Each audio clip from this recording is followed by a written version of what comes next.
Hello, everybody, and welcome to the Baka Baka Baka podcast. Baka! Baka. It's amazing how every time you open your mouth, you prove you're an idiot. Hello, everybody, and welcome to a minisode of Baka Baka Baka. Normally, we are an anime podcast. We talk about anime. We watch shows. We talk about them. There's lots of talking. But every other week, we talk about other stuff with our talks, and we talk about subjects that we feel like talking about. To do this, I need the help of my co-hosts. Let me introduce them. First, we have the Jimmers to my Jammers, Jeremy. How are you doing, man? Pretty good. And my jammers. Yeah. That's it? That's pretty much it. It's been a lot of schoolwork. I've got like 4 weeks left, and so like all the final stuff are starting all at the same time. So it's been a long time since I've ever, well, not ever, but it's been a long time since I've dealt with school. So this is fun. That's quite a pop. Don't worry about it. We are professionals in our minisodes, always. That's right. And then we have the popping nutter to my butter.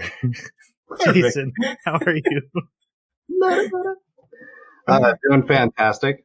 What's been going on? I had something I wanted to talk about. Shoot. Cool. Yeah. Cool. That's awesome. Empyreon got a Unity update, and so that's doing fantastic. Empyreon. Don't ask him. Just let it go. Empyreon. Don't do it. It's the Minecraft in space. No! Oh, I think I've heard of that one. Yeah, we like assemble ships with blocks. No, forget about the game. Okay. I've been playing Space Beast Terror Fright. Oh, God. That's right. It is the best faithful, colonial marine aliens game I've ever played. And it is fantastic. It's just, it's scary. It's lots of epilepsy, and it's roguelike. So when you die, you lose everything, which is great. And it's co-op. If you don't shoot your ally by accident and disable pieces of their suit. Which happens all the time with a couple of buddies of mine. We've been playing together. Pop around the corner, we're just so twitchy, and 4 rounds go into my buddy. He's like, "Hi!" I needed that infrared. Right. How's Troy? Troy's good. Troy's broken from last week's submission. Yeah, I'm still recovering. Mob Psycho's helping, though.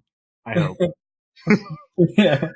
But I watched 2 Disney movies back to back. I fell asleep for one of them, and I missed the first half of the other one. So I don't really feel like my reviews are that good. But Mary Poppins Returns is only meh, and Ralph Rex the Internet is not as good as the first one, but it still had an emotional core. Just didn't resonate as strong. Yep, I actually saw both of those on the same night, Tanya. Got both of them at Redbox, and yeah, the Mary Poppins one was rough. That one. That's right. Rough. That's right. You don't like musicals. Oh my God, that one was rough. I can't do Disney movies lately unless it's Marvel or Star Wars. Yeah. I'm trying not to talk too much about Star Wars. I know I've been, Star Wars Celebration happened, and it's like Christmas for me. But let's move on to the minisode topic. Okay. It looks great. I love Star Wars. Woohoo! Jeremy, you picked this topic. We're talking about non-human characters in stories, and really kind of going into what they can bring to stories, but also kind of using some examples and stuff. And so, Jeremy, like I said, you picked this, so why don't you start us off? So, of course, this came to mind because of the anime that we just finished watching, right? There's this amazing potential where you have a character coming into the story. The main protagonist is supposed to be a slime, right? And so all of the interesting things that brings to the table, but very quickly gains the ability to become a human form and kind of stops being a slime, but starts being just a human with some interesting slime powers. Or ladies. Yes, exactly. And so it got me to thinking, how many animes have I seen where they actually take a decidedly different approach than just a standard recognizable human or humanoid character? Like, are there animes with like, a dog as a main character? I saw one where there was a basketball as a main character. I don't know anything about it, but I saw it. There's an anime right now that's about my roommate is a cat, but the cat's not the main character. The roommate, the main guy is. And it's about him having to deal with his own social anxieties, and he thinks the cat's trying to murder him. I think we come across the same problem that monster movies come across. And I think a lot of directors will speak the same thing, which I tend to, or I want to disagree with, but I'm not sure I'm correct, is that without the human element, without the story and tragedy of the human experience, you don't have an entertaining piece of media. That's why the latest, when Godzilla got rebooted again in America, we literally got 11 minutes of him in a nearly 2-hour movie. Which there's nothing wrong with if you understand Godzilla movies. Right, absolutely. That wasn't a complaint or critique. That was just illustrating the point that the human experience tends to be the more compelling thing than the monsters themselves. And so usually when you have a non-human as a character in a story, they're either the plot device, the thing that is the bad guy, or they're humanized. So, like, for instance, in the Slime anime we just watched, all of them were humanized. None of them felt like not human. They were just looked not human. But the first thing that came to my mind when you mentioned this was Knights of Sidonia, and how the monster basically took humans, or at least took a human form, and we could still feel something for it, even though it barely talked and it didn't have human reactions or movement, but it still had that like almost animalistic, like pain look to it. Yeah, it strikes me as interesting. I remember that there was a, I don't remember if I read it or if I heard it on a podcast somewhere or something, but it was the people who were developing The Force Unleashed, and they were writing the story for it, and they wanted some ideas. And so, if I remember correctly, they actually got to sit down and talk with George Lucas, and they asked him what his tip would be, and they said that you need to have a character that is going to be someone that the audience can connect with, just like you're saying, Jason. And so they said, well, here's what we've got so far. We've got a Wookiee scoundrel. And George Lucas said, were you not listening? I said, you need a character that people that means human. You need a human. So yeah, I completely agree with you. I think that that's the reason that it's not present, but I want to suspect that, or I want to doubt that, like, maybe it just hasn't been explored enough. Maybe there is the potential there. It would be interesting to see. We have a lot of anime where the characters they look human, they sound human, they have a human behavior, they're humanoid. Like, we have vampires, we have robots, we have monsters, and yet there are interesting restraints or constraints put upon them. Like Tokyo Ghoul comes to mind. Another one's Claymore comes to mind, where the characters, yeah, they are human, but they have to deal with things that aren't human. Is that, like, does that have to be the farthest that we go?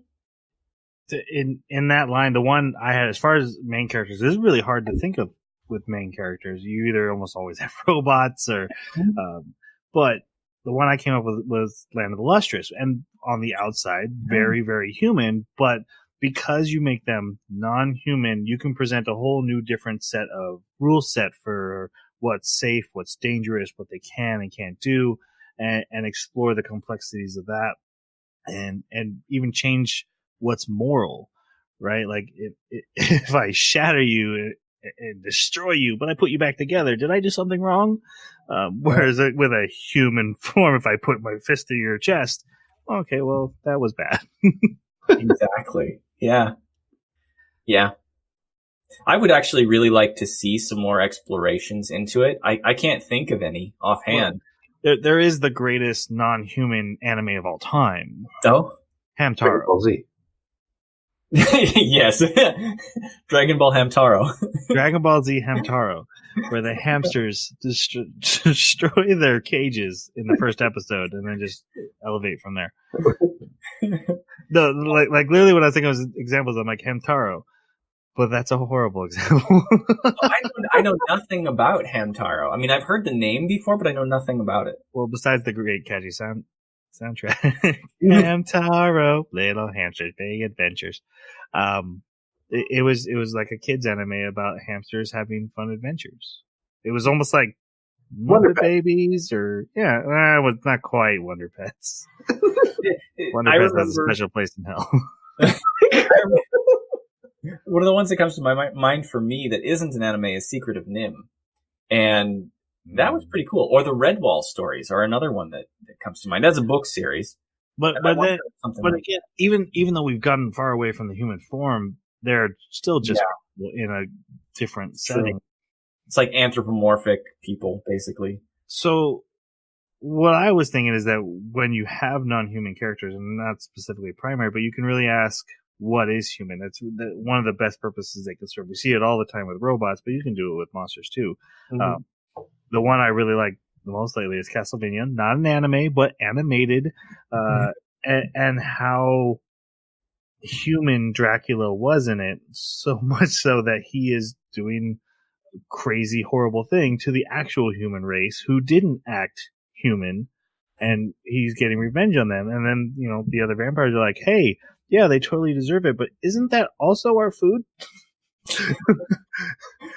and because of his human emotion, that's what turned him into a villain, not the supernatural aspect of his character.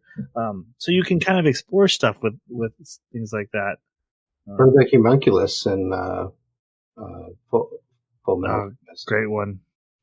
Yeah, because every one of them had different constraints than what regular people would have. Also fighting with this whole identity crisis. Mm-hmm. It's technically, they didn't have an identity. Right. You're something grown up in a lab. Do you deserve to be treated like a person? Mm-hmm. Oh, at work. It's very, very much like the robot. What was that one that we watched? Dimension W? Yeah. Very similar concept there. That was weird to get the accidental walk-in bathroom shot on a robot. Oh yeah, I complained about that. It's not as bad as Chobit's activation sequence. Yes. I wanted to give a special shout out to a very non-human character, who I think represents some of the funner aspects you can do with anime. And this is more kind of on a comedy side than exploring humanity. Luna from Sailor Moon, the cat. Who could talk to Sailor Moon and stuff. I think it's always funny when you put a human personality into an animal, and then that person has to experience the indignities of that animal and have to come to terms with it. Or like, yeah, I'm a person, but also I just heard a can of tuna fish open, and so I have to leave the situation. And that always strikes me as funny. So, and then also special shout out to Ein from Cowboy Bebop, the dog, the super smart dog who never talks, never acts like a person, but is clearly a character of the crew. He's definitely a favorite of mine. So when you said non-human, I had a hard time with like fantasy stuff, especially thinking of characters, but animals, I got lots of cool animals in anime that are smart. Not necessarily main characters, but are definitely there supporting the main. Main characters are very hard. Or Cube. Yeah, Cube. Gotta love Cube. I just remembered that there are a couple anime, at least one that I've heard of, and I've never watched it, but Wolf's Rain, where there's like transformation back and forth between being a wolf and being human. You're right. I know about it. That was an example I had thought of and I forgot to write it down. So Wolf's Rain is about wolves. This is another one that kind of looks at the humanity aspect, because humans are the enemy trying to stop the wolves from saving the world. The wolves can take human form to hide among the humans because they had been hunted elves, and they're mystical creatures, but they are not human, and it's made very clear that these are not people. But it uses that to almost elevate them above humanity, that they're more noble. They are the ones who are going to save us, and where the humans are like just mucking things up. So, but you can see that a lot also in Miyazaki works with their non-human characters, spirits and stuff, and how much you can say about nature and how honorable and good nature is versus humanity. You can use it for that kind of storytelling. Is Fruit Basket another? Because I remember years and years ago being told I should watch that, and I watched like the first episode, and I was really bored, but I remember some kind of transformation. I think that's a romance slice of life where the people turn into animals because they're cursed, but it's comedic, kind of like how in Ram No One Half he turns into a girl because he's cursed. It's that now that's funny. Oh, Ram No One Half. You are what you are. Yes. And then Spice and Wolf is another one I've heard of, but I don't know if there's any like transformation or if it's just simply an anthropomorphic person. She's a wolf spirit. I haven't actually seen this one other than maybe a few episodes here and there. She's a wolf spirit, but she's definitely humanoid in form. But that's more, again, dealing with she's a spirit and not really an animal. I think I'd be very interested in seeing it. Maybe it's not so much that it needs to be an alien or a beast or something in its own mind, but even just a human that's constrained to that form and what kind of a constraint that puts on their thinking and puts on how they solve problems. That would be very interesting to me. So like in the situation, I think probably Wolf's Rain comes the closest to it because they're thinking and they seem to be sapient from what you're describing. So I think that it could be described as being human. Oh, yeah, they talk. They're very much characters and people. Mm-hmm. That would be interesting, but it would also require that the world around them is not fitting that the way that like Redwall and Secret of Nim is. Yeah, that's. I would enjoy that. That would be interesting to at least see. I wanted to talk a little bit about the slime anime that we watched last week, and that one of my biggest complaints was that when he became the slime, we're not done complaining about this. Yeah. But in the vein of what we're talking about, he becoming a slime didn't really limit him in another way. There was the first episode, which I thought was really cool. He's like, all I can do is roll along. And no, there's a flower in my belly. Mm-hmm. But 6 episodes in, we're giving him a human form. And even before that, we give him eyes, he can talk. He basically gets to have everything a human wants to function. And that whole premise is kind of thrown out the window, where I was very much on board with what you've been talking about. Like, if they're constrained to this other form and they're like, okay, if I'm stuck as a slime and I can think like a human, how can I manipulate this?